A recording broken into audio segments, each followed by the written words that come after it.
এখন প্রচণ্ড গরম, তাই গরমকালে একটা বিশেষ কারণ হচ্ছে প্রত্যেক মানুষের কাছে সবথেকে প্রিয় ফল হচ্ছে আম।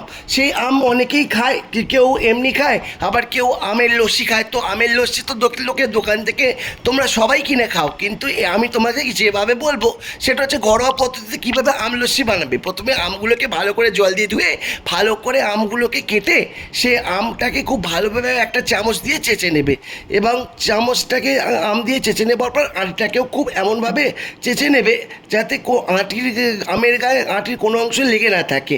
তারপর একটা ভালো পাত্রে দইটাকে ঢেলে তার মধ্যে বিট নুনটাকে খুব সুন্দরভাবে ছড়াবে, তার মধ্যে টেস্ট মতো একটা চিনি দেবে, সে আর যাতে বিট নুন আর চিনির টেস্টটা খুব সুন্দর হয়, এবং সেই দইয়ের মধ্যে বিট নুন আর চিনি দিয়ে ভালো করে সেটাকে নাড়াবি।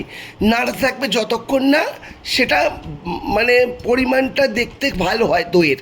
তো সেটাকে বানাতে থাকবে। এবার একটা মিক্সির জার নিয়ে সেটার পেস্ট করে আমটাকে, সেই পেস্টটাকে দইয়ের মধ্যে ঢেলে দিলে, এবার সেই পেস্টটা ঢেলে একটা চামচ দিয়ে খুব সুন্দর দেখতে লাগবে। দেখো আমি করছি, খুব সুন্দর দেখতে লাগছে। এবার এটাকে ভালো করে পেস্ট করে নেবে আমটা, যাতে দইয়ের সাথে যতক্ষণ না মিশে যায়।